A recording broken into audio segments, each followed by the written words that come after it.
Dear Rector, dear Federica, dear students, dear friends, it is an honor to be standing before you here today as the first President of the Republic of Cyprus to be visiting this historic academic institution in the magnificent city of Brουζ. It is a privilege to be given the opportunity to address Europe's youth and by definition Europe's future.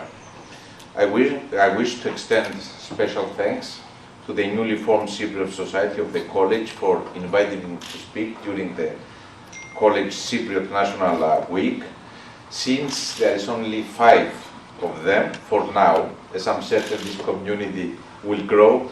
Allow me to thank them one by one. Jantuan, Hara, Emilia, Philippos, and Stephanie, thank you very much for the invitation. Let me also express special thanks to my very good friend and a true European, Rector Mogherini, for her vision for the college, having worked very closely with Federica during her time as High Representative under very challenging conditions for the European Union and also Cyprus. I cannot say that I'm surprised by the college's constant growth under her able leadership, including the opening of the new Tirana campus, which I consider a very important development. My presence at the college is also timely. 2024 is a year marked by key moments and anniversaries for the European Union and for Cyprus. I stand, dear friends, before you as we're approaching the 20th anniversary of our accession to the European Union.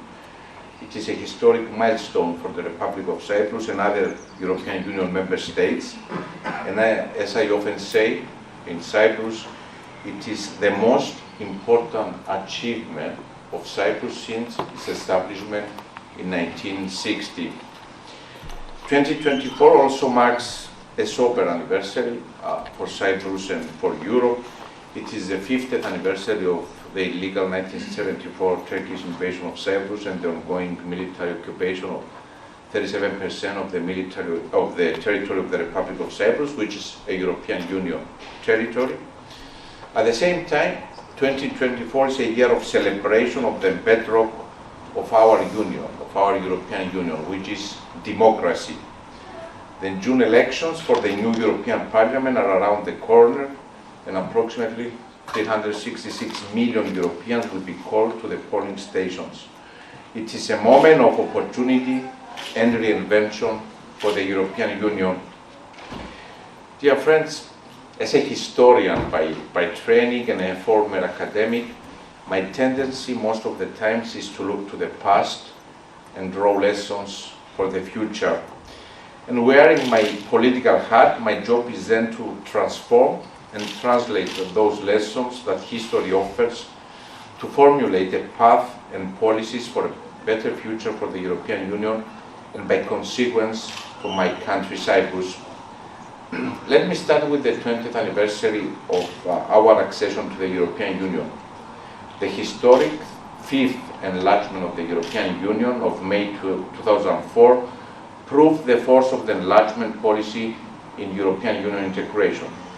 It was an unprecedented and decisive moment for the future of 10 countries lying in the eastern and southern flank of Europe, and it fulfilled the dreams and aspirations of tens of millions of Europeans. The Republic of Cyprus proudly joined the biggest and, in my opinion, the most successful peace project in human history. A project that has delivered political stability, economic prosperity, and social progress to hundreds of millions of people on a continent that in its recent past was ravaged by war. The European Union, despite the serious challenges it has been facing in recent years, continues to inspire countries on the European continent and beyond, largely because it has proven that it heals historical divisions and wounds, and that is transformative, and it needs to deliver in this regard. It is in this unifying force of the Union that Cypriots aspire as they strive to reunify the last divided European Union member state. In this regard, 2024 serves as an opportunity to reflect on what has been achieved and, most importantly, on our obligations as member states to build on the work of the great European visionaries who set the foundations and built this remarkable political project.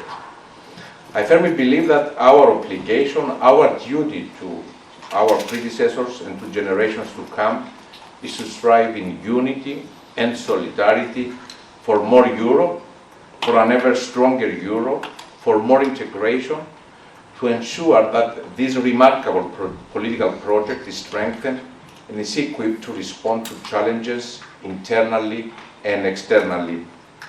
By being member states of the Union, we have not only undertaken to safeguard and uphold the core tenets of the Union, democracy, rule of law, fundamental rights and freedoms, which we can never take for granted. We have also undertaken a collective responsibility to progressively strengthen this integration project. In a recent address in Bucharest, I reiterate my conviction that never has the European project been more valuable, and that never have we need a stronger, more resilient, more competitive union that is relevant in the daily lives of European citizens and is present as a strong global actor in the geopolitical arena. Undoubtedly, in recent years, as a European Union, we have had to overcome crisis after crisis, from the economic crisis to migration, to Brexit, to the pandemic, and what we once considered unimaginable, the invasion against a sovereign European country, Ukraine. These crises have at times shaken our unity, and yet, through it, all we stuck together in unity. The pandemic wasn't the only unimaginable challenge we have had to face. We also had to address war on European soil. My generation grew up believing that there was no fragility to the European peace project.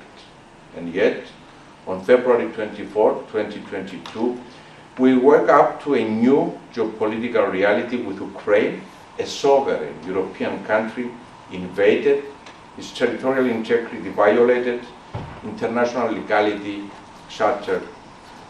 Cyprus, a victim of illegal invasion and half a century of continuous occupation, has stood in an unwavering and unequivocal manner on the right side of the history on the Russian invasion of Ukraine. We stand and will continue to stand with Ukraine and its courageous people as they fight Russian aggression, which has in essence erased the perception that peace on the European continent is given. Rather, it proved that it needs to be fiercely protected and defended, and that can only be achieved if we stand in unity. Standing on the right side of history has not come without cost. We have taken painful decisions that have come at a cost for our people and societies. But it's clearly a cost worth shouldering. We will never allow border changes stemming from violence and war. At the same time, we have also waken up to the reality that there are no frozen conflicts. The war that is ravaging in the Middle East, in Europe's immediate neighborhood, at Cyprus' doorstep, is a tragic proof to that. The European Union simply cannot afford not to have a strong voice and a role of what is happening in the Middle East, not only because it forms an integral part of the European Union as a strategic global actor, but also what happens in the Middle East has a serious impact on Europe, from migration to security. The visit last Sunday of the President of the European Commission, with alongside 5 heads of EU member states, including Cyprus, for the historic signing of the European Union-Egypt strategic and comprehensive partnership, is proof that the European Union can and must play this role. For a long time, Cyprus was fully cognizant of the critical role of Egypt as a pillar of stability in the region, and we have been advocating for the development of a strategic partnership between the European Union and Egypt. I'm very glad that last Sunday this vision became a reality. Dear friends, the European Union is a peace project at the service of life when the world needs a force for peace. These are words spoken by Rector Pongherini a few years ago, and they are quite appropriate for what is happening now in the Middle East. In Cyprus, we felt a strong moral duty to deliver aid to the suffering Palestinian population in Gaza following the events that unfolded since October 7 with the brutal Hamas attack and Israel's retaliation. We are therefore very pleased that following months of intense diplomatic efforts and coordination with like-minded countries, we have put into practical application the Amalthea-Cyprus Maritime Corridor, with the first few ships carrying humanitarian aid having made it safely to Gaza. One ship has already successfully delivered aid to Gaza, and another is on its way to Gaza as we are working hard with our partners. More than 40 states have expressed interest to ensure continuous flow of aid to civilians. It was an effort that we pursued, fully aware of its enormous difficulties, fully aware that almost no one believed that it could actually be done. But as a small country, as a small EU member state without any hidden agendas, having an important geopolitical location and excellent relations with all neighboring countries, we had a responsibility to pursue it. During these months, since the tragic events in October, Cyprus worked persistently and diligently. We met and discussed this proposal with all interested parties, and we persevered. And I'm very glad to say that with the support of the European Union, of course, the United States, and the United Arab Emirates, we succeeded to make this a reality, an achievement for all of the European Union and for the benefit of hundreds of thousands of people. This is a manifestation of the role that the European Union can play and the role that Cyprus can play as a bridge between the turbulent Middle East region and the rest of Europe. The European Union needs to be actively present in its neighborhood and support all efforts for a sustainable ceasefire that would hopefully lead to renewed negotiations on the basis of UN Security Council resolutions for a two-state solution for Palestine and Israel. Against this geopolitical backdrop, in an ever-shifting and complex geopolitical context that demands resilience, adaptability, strength, and unwavering commitment to core values, and an ability to project and enforcement, it is imperative to take a step back and think what comes next for our Union. What is our vision for the European Union's future? What is the Union we want? The discussions we're having in Brussels, also at the upcoming European Council, on the strategic agenda about how we create a more geopolitical and strategically autonomous union that is a global actor is not theoretical, and it must time and time again be proven in a concrete way. In order to materialize the European Union's geopolitical role, first and foremost, we must be able to rely on ourselves without always depending on external and some extent volatile factors. Therefore, the European Union's strategic autonomy must not remain an abstract idea, but rather must be given flesh and bones and become a reality. In that regard, building European defense at the Union level can be catalytic, and it is something that we support fervently. At the same time, the European Union needs to deliver to its citizens, become more competitive, generate job growth, become climate resilient, and transform into clean, resource efficient, and competitive economy. Cyprus will continue contributing constructively to the deliberations of the future of Europe, the strategic agenda ahead of its expected adoption in the June European Council. Dear friends, I began my remarks by referring to the three key moments and anniversaries that coincide in 2024. 20 years since accession, 50 years anniversary since the Turkish invasion, and the upcoming European elections.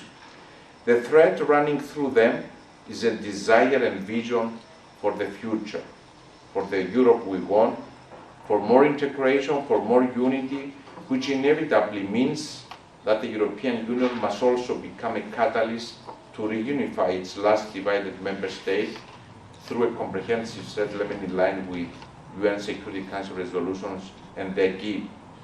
A solution that safeguards the fundamental rights and freedoms of all Cypriots, Greek Cypriots, Turkish Cypriots, Maronites, Latins, and Armenians.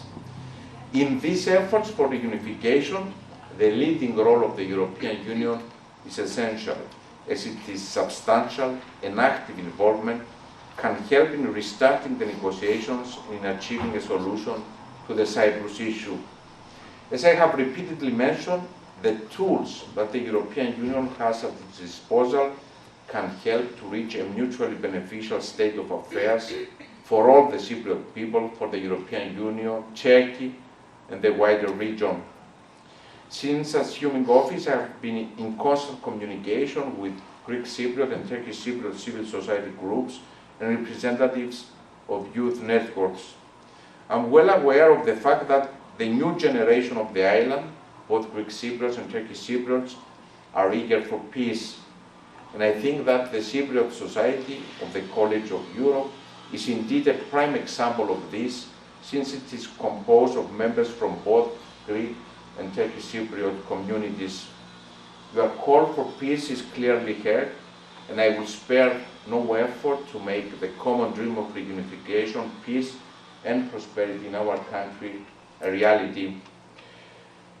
Dear friends, joining the European Union 20 years ago was a transformative event for the Republic of Cyprus and for other 9 member states in 2004. The then new member states have also greatly contributed to the involvement and improvement of our ever closer union, of our joint European family. This was mostly done by younger people, students and new professionals that aspire to embrace their European identity. I can also attest, as a younger person then, the extremely positive feelings of Cypriots, but mainly of Cypriot youth, when Cyprus joined the European Union.